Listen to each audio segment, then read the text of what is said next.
We on Five Sports Podcast, The Spot, season number 4, episode number 64. And yeah, man, I appreciate your ear. I appreciate the check-in as we're now officially in the month of July. We're officially in the days of summer.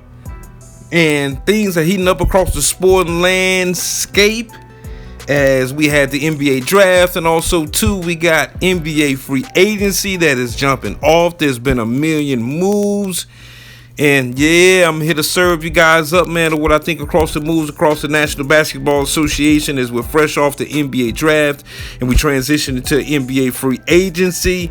And so there's been a lot of goings on, as they would say, across the landscape. And first and foremost, if you're first time listening, we on Five Sports Podcast, The Spot.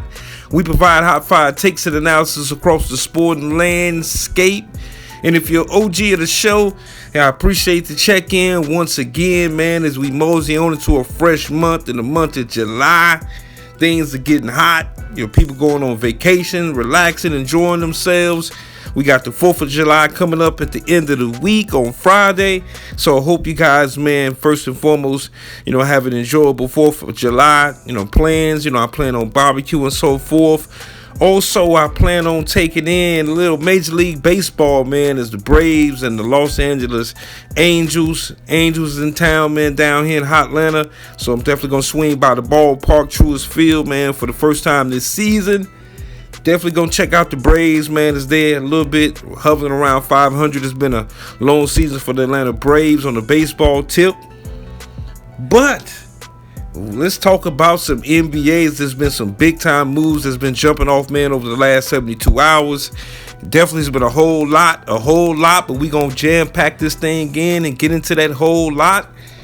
Also, we got Malik Beasley, man. Malik Beasley, currently a free agent. Speaking of free agency, he's under investigation by the United States District Attorney's Office for basically betting on games, man, betting on spreads, just the whole enchilada with that. And there was a lot of people that, thought when gambling became legalized in most of the United States that, when you had, all these gambling houses pop up, whether it's ESPN Bet, whether it's just a whole, just slew of them, man, just across the whole landscape, prize picks.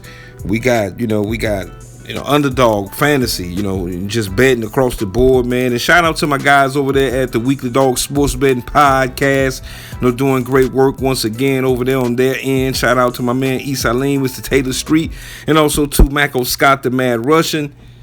But this Malik Beasley situation, man, is just intriguing from a standpoint as we had Jonte Porter, just the brother of Michael Porter Jr., get popped off last year, man, for the same thing. He got banned for life. Jonte Porter was basically a role player, betting on his own point spreads and, just his daily fantasy. I'm sorry, I said point spreads, but his daily fantasy activity out there, and he got popped. And it looks like Malik Beasley right now is in the crosshairs of that whole situation. And when the United States District Attorney get involved, man, they got good evidence on you. And so we'll see how this thing unfolds. I just knew that it was going to be a couple players that came down the pike. Even though Malik Beasley, just his coin, he's made a big bag of coin comparable to Jonte Porter. So to me, it was just kind of like one of those deals. The first and foremost is just, I'm not going to say, man, you don't need the money, man, but what are you doing? I mean, your career and what you can earn just through the back end of your career is substantial enough to where pretty much you don't have to bet, man, just depending on obviously the lifestyle that you lead and that you carry.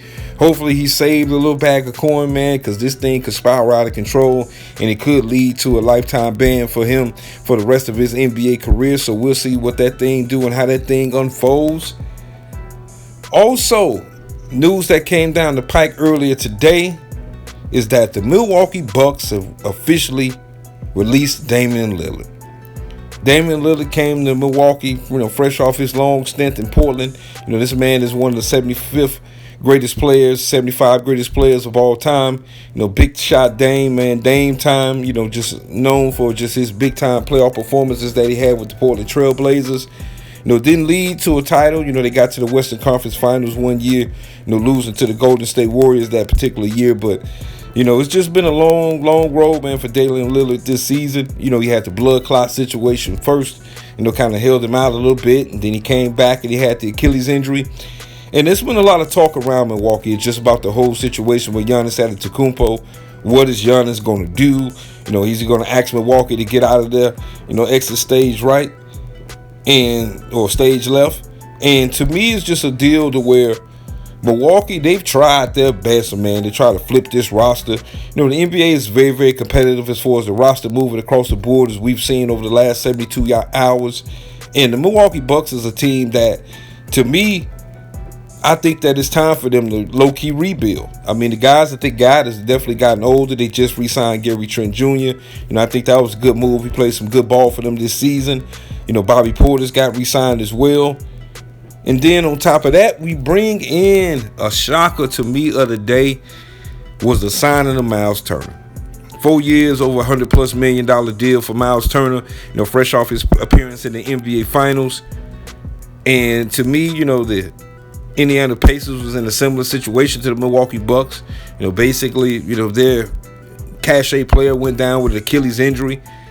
And these Achilles injuries, man, they're changing the pendulum of how teams do business. We seen Boston, a little bit earlier, get rid of Kristaps Porzingis, sending them down to the Atlanta Hawks.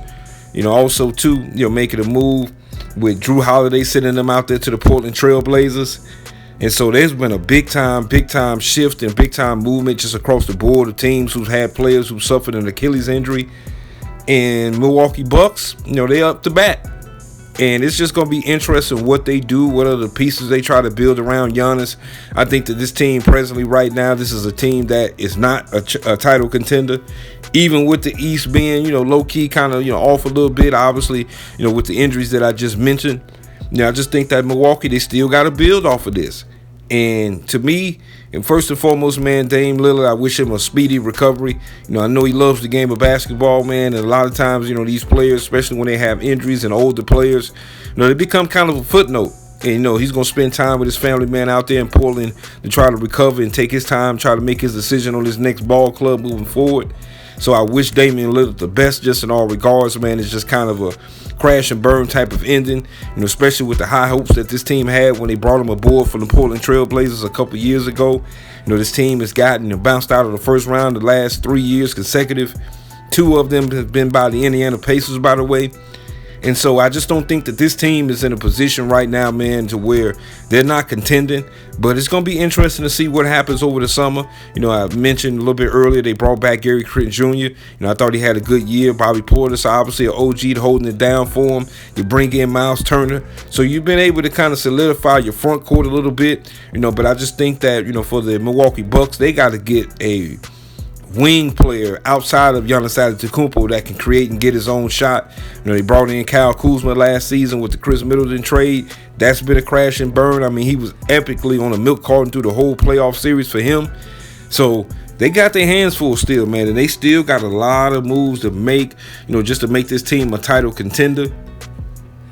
Then we're going to shift gears. We're going to shift gears, man, and go out to the Western Conference. The Denver Nuggets got rid of and traded Michael Porter Jr. Got him out of there, man, traded him to the Brooklyn Nets for Cam Johnson. And Cam Johnson last season averaged 18 points a game. He had a good year for the Brooklyn Nets. The Brooklyn Nets was a team that everybody knew they was going nowhere fast. This team wasn't a title contender, obviously. Wasn't even a contender for the play-in the Eastern Conference last season. But Cam Johnson had a good season. And he's a two-way guy, a guy that, showed last season he could put the ball on the deck and get to the basket. Also, too, he can shoot the ball as well. Good job on the defensive end by Cam Johnson, just long length, good and sneaky athleticism. I think it's going to help, the Denver Nuggets big time. For me, Michael Porter Jr., man, it's just been one of those things to where, became a world champion. He was an integral piece of the Denver Nuggets a couple years ago, really that third guy on their team behind Murray and Jokic. And he fell off pretty fast, just having those games to where he's just basically been on a milk carton in the games that mean the most for the Denver Nuggets. They had an opportunity this playoff season, to knock off the Oklahoma City Thunder in 7 games, and he just didn't show up. And so Denver, they got a new general manager out there in Denver. They moved on from Calvin Booth.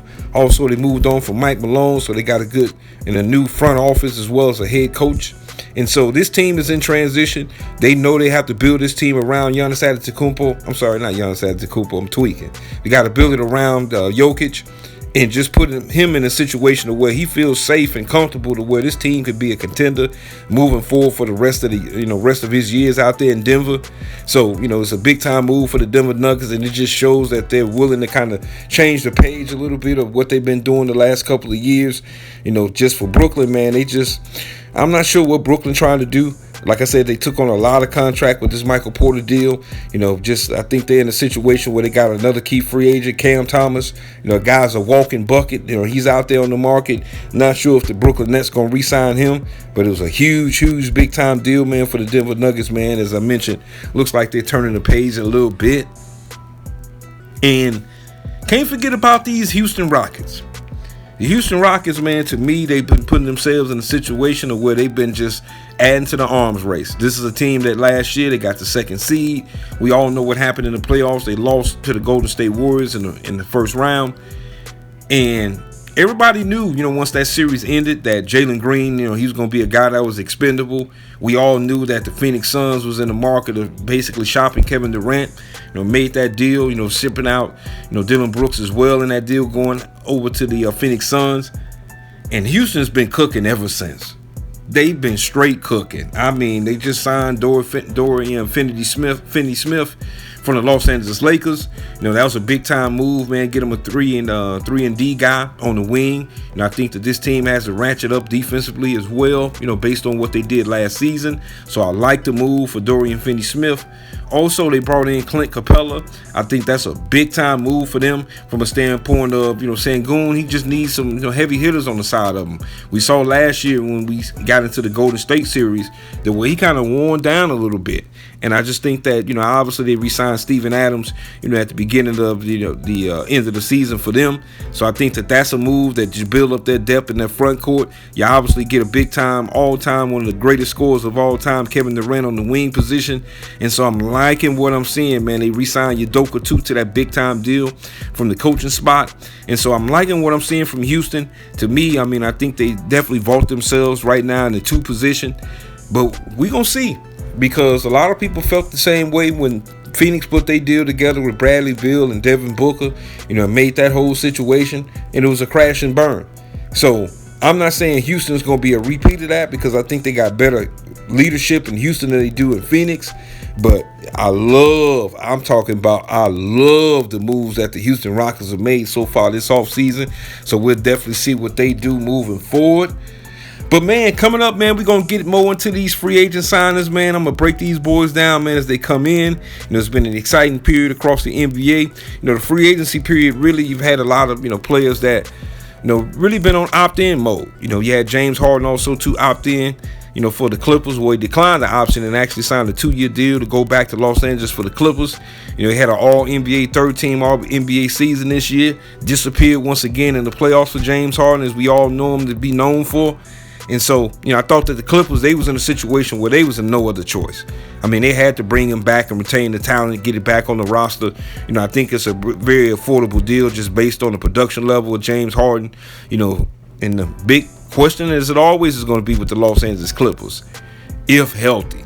And so we'll see, if they're able to make some ancillary moves as well during this offseason, man, to get this roster better. Ty Lue is one of the better coaches in the National Basketball Association. So, to me, the Clippers, they surprised me a little bit last season. They played a good little stretch, but they ran out of gas in the playoffs, man. So, huge move by them re-signing James Harden. So, we'll see what that do. And so, as I mentioned, man, coming up, I'm going to break down a few other free agency big-time moves. I'm also, too, going to hit you guys with some of the teams that I think has been the winners of this free agency and draft period as we head into the summertime in the NBA. First and foremost, I appreciate all the love and the feedback. I appreciate you. Yeah. We on Fire Sports Podcast. The spot.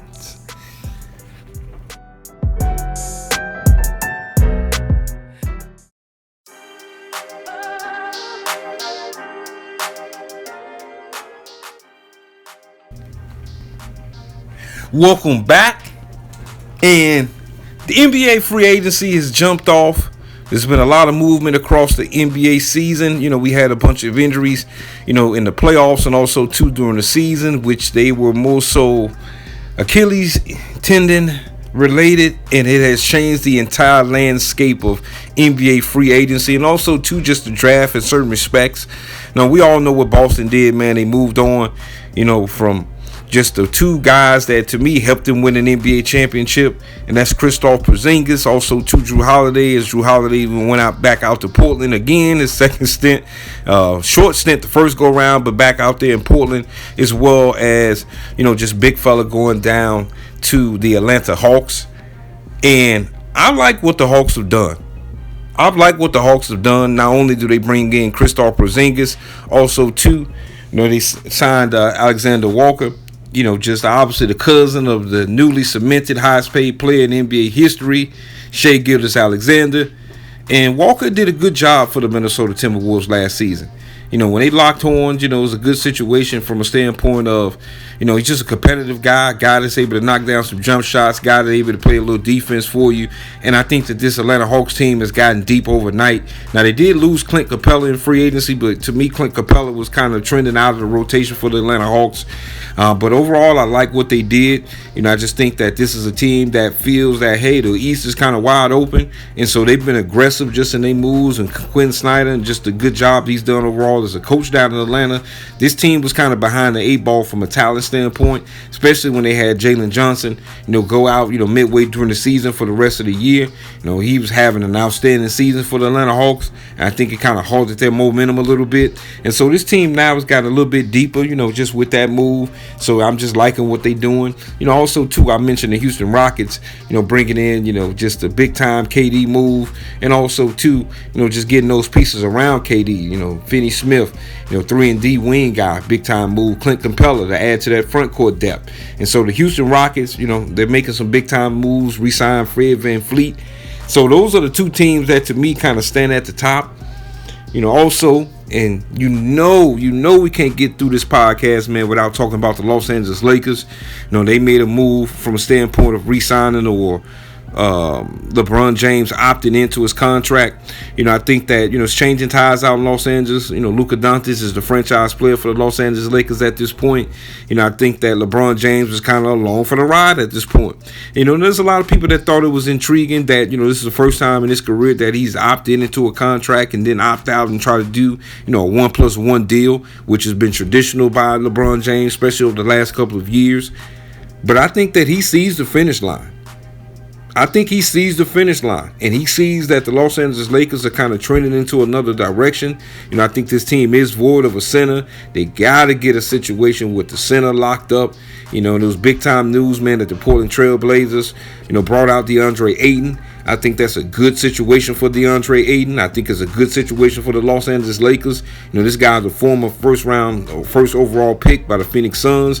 Got to the NBA Finals a couple years ago. And, he put in good work. And it just seemed that, this cloud of him just being a lazy guy, this guy just not being, prepared to come hoop, has followed this man since he's left Phoenix. But I think that the Los Angeles Lakers are in a position to where they got to take that risk because they're devoid at the front court position. I think that LeBron James at this point, as I mentioned, man, he's really the second guy for you. And we'll see what Rob Pelinka is able to do out there in Los Angeles, man, to try to, make some moves. Rob has been known, though, to try to make some side hustle moves. But, those moves hadn't really panned out. Losing, Finney Smith is a big-time move because they got him, during the course of the season. So you lose another 3-and-D guy. This is a team that's devoid on the defensive end. I mean, when your two best players are not defensive guys, you're always going to be behind the 8 ball defensively. And I think the Lakers are definitely in that airspace. Also, speaking of the Western Conference, another move, I mentioned Denver a little bit earlier. They obviously moved on and brought in Cam Johnson and got rid of Michael Porter Jr. But also, too, they made a deal with the Sacramento Kings, man, to bring in Valanciunas. I think Jonah Valanciunas, is one of the, to me, better centers in the league. And I think he's more so kind of in that tier 2, tier 3 kind of centers in the league. But I think that it's a nice little pairing with Jokic. I think that, their team, the Denver Nuggets, they had to make some moves, man. And they realized over the last 2 years is that they can't keep trying to run this same team back. So I thought it was a good move by bringing in Yona. I think he's going to help this front court tremendously. Also, to be able to give you some scoring punch down there on the post. So, I'm just kind of digging that move. So shout out to the Denver Nuggets. This is a team that we all thought was going to stand pat, during the free agency period. But they've made a few moves over the last 48 hours to kind of change the tide of this ball club. Also sticking out west, Brook Lopez, man, leaving the Milwaukee Bucks, signing a deal with the Los Angeles Clippers. I think that, Zubac last season, man, he had a career year. I think that Brook Lopez is obviously on the back nine of his career. So I'm not sure what this is going to do as far as moving the needle for the Los Angeles Clippers. We, all know, especially my OGs know, the Lopez brothers, him and his brother, both from the Los Angeles area. So, to me, it's kind of a homecoming for him. So I'm not sure if, as I mentioned, it's going to swing the pendulum for the Los Angeles Clippers. They also, too, and as I mentioned a little bit earlier as well, brought back James Harden on that, 2-year deal, say, for him. The Nuggets. As I mentioned, the Nuggets, they also, too, and I can't forget about my man, they linked up with their guy once again, Bruce Brown, re-signing again with the Denver Nuggets. I think it's a good time move just to get that grit, and he was kind of one of the guys that brought that grit and just that grind, man, to Denver and helped them win an NBA championship a couple years ago.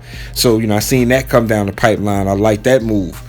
Also, sticking in the Western Conference, big time signing for the Memphis Grizzlies. They moved on from Desmond Bane. Traded him to the Orlando Magic. Got a slew of 4 first-round picks. Also, one protected. And then they also made a re-up move in bringing in Ty Jerome. I thought Ty Jerome had an outstanding playoff series, man, for the Cleveland Cavaliers, even though, he fell a little short this year. I think he's going to help that ball club tremendously coming off the bench probably for the Memphis Grizzlies. And so, they're trying to turn the page. They made that deal, to get rid of Bane, and a lot of people thought that they were going to kind of be in rebuild mode. They just re-signed Triple J, and I thought that was a good move for them. For me, especially with the bigs, man, you got to re-sign the bigs. I thought it was a pretty decent deal that they gave them, so they, keep Triple J, from leaving. So Memphis, they still to be continued for me, because I think that in the Western Conference is really an arms race at this point.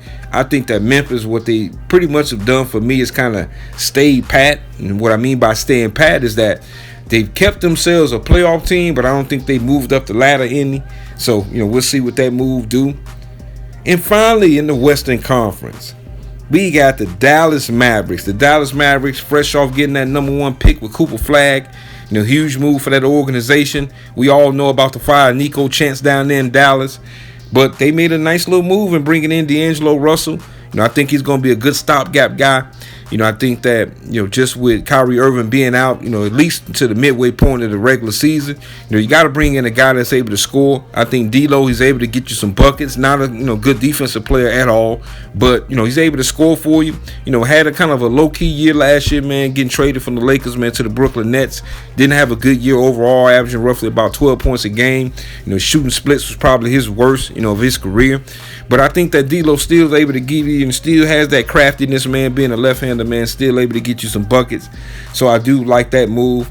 And so, yeah, man, it's just a situation to where, for me, across the board, across the NBA landscape, man, and free agency, it's been dominated really by the Western Conference teams as far as that, like making moves and moves that I think that could potentially swing the pendulum. I think on the Eastern Conference side, I think there's still moves to be made. I think that, East Coast teams or Eastern Conference teams, they're going to kind of wait this thing out.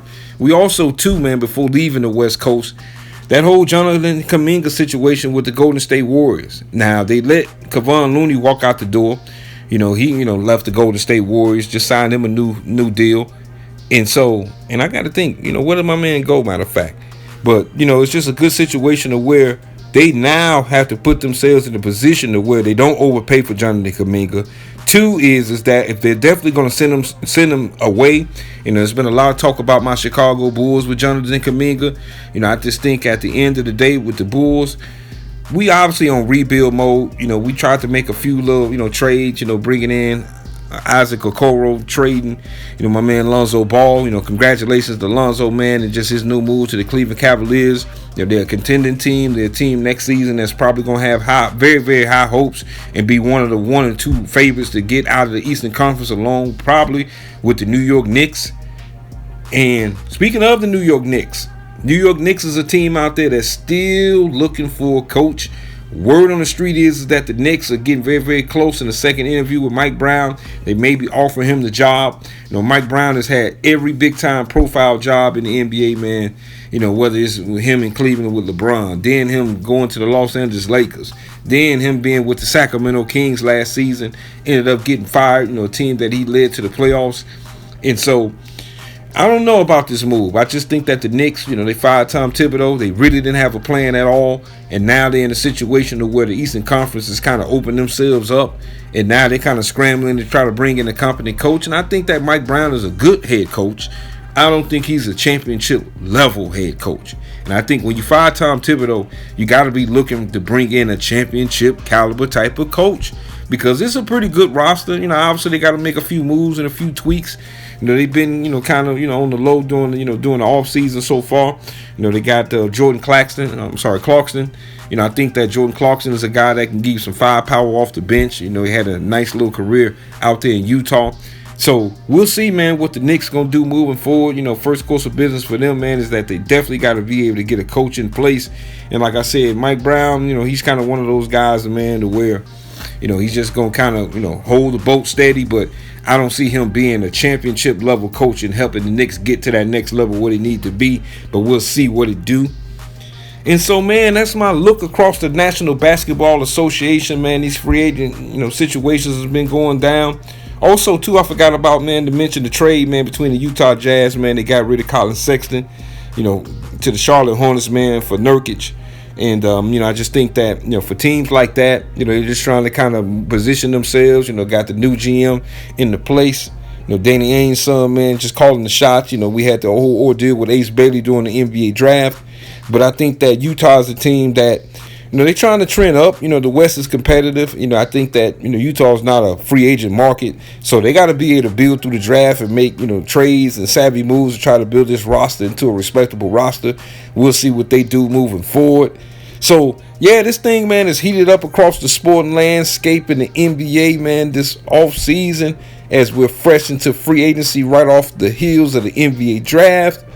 And so, coming up, man, we're going to put a bow on this thing, man. We definitely will be back with you guys, man. Next episode is going to be season number 4. Season finale. That thing is going to jump off during the holiday, man, so you guys can sit back and enjoy. We're going to shut things down, man, probably into August, until the National Football League get into training camp as we do every single season. So first and foremost, man, I appreciate all the love and the feedback. I appreciate your ear.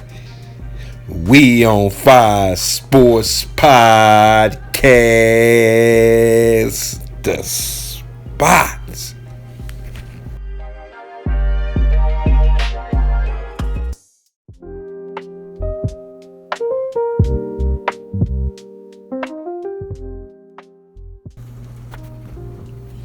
Yeah, man, don't forget to check your boy out, man, on Facebook. We on Fire Sports Podcast. Also, too, on Podbean, and also where all podcasts can be listened to. Also, too, on Twitter at We on Fire Sports. And, man, another thing that came across the sports desk today, man, is across the National Football League. I know we've been digging into the NBA real heavy, man, but some news I heard a little bit earlier, man, is that looks like my man, wide receiver, man, Hall of Fame wide receiver, arguably one of the best wide receivers that ever played the game, Randy Moss, looks like he's going to make his return back to ESPN Countdown this season, man, coming up in the fall. We all know, man, he had a cancer situation where Moss had to step down, man, for a second from NFL Countdown. Definitely well wishes, man, to him and his family, man. He's an outstanding talent, does great work over there at ESPN, always get a chance. Definitely you got Moss segment and just the good work that he does over there at ESPN, man. So shout out to Randy Moss. Looks like he's going to make his return back on Sunday Football Countdown for the NFL for ESPN. And also, we got Wimbledon jumping off, man. Shout out to my tennis fans out there, man.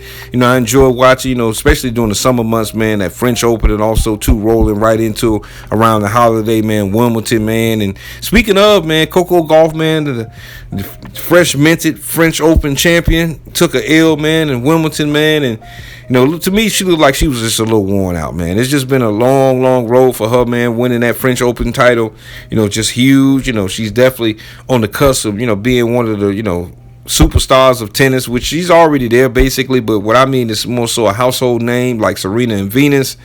And so, from the American standpoint, so she got exited early, man, out of Wimbledon. It's very, very hard, man, just to win the French Open as well as Wimbledon back-to-back. It's just a tough slate overall, man. But Coco Gauff got knocked out of Wimbledon today. And before we get out of here, man, just a few other little ancillary moves, man, across the sport landscape. I mentioned a little bit earlier from the NBA tip. I was talking about the Golden State Warriors and Kevon Looney. Where did he go? He signed a deal with the New Orleans Pelicans for him. So, he's one of the last guys, man, just part of that championship, medal for the Golden State Warriors. Hate to see him go, man. Just a good dude, man. Just, put the work down, man, for the Golden State Warriors. Won several championships out there, man, in Golden State. So he's going to move on. Also, we got Duncan Robinson, man, signing the deal, man, with the Detroit Pistons. As the Pistons just trying to, get their depth situation together. I thought Duncan Robinson, may have re-signed with the Miami Heat, but it looks like he's going to be moving on to the Detroit Pistons. He got him a new home. And so overall, man, like I said, this thing is definitely heating up across the sport landscape from the NBA standpoint. It's going to be a couple other moves as we get towards the end of the week. And my next episode coming up, man, towards the end of the week, we got the 4th of July edition, the season finale, season number 4 of We on Fire Sports Podcast. Definitely, man, I appreciate all you guys, man, for checking in, man, all season long, as we're going to put a big bow on this thing, man, for the holiday for season number 4 concludes. But, man, first and foremost, I appreciate all the love and the feedback. I appreciate your ear. We on Fire Sports Podcast, the spot.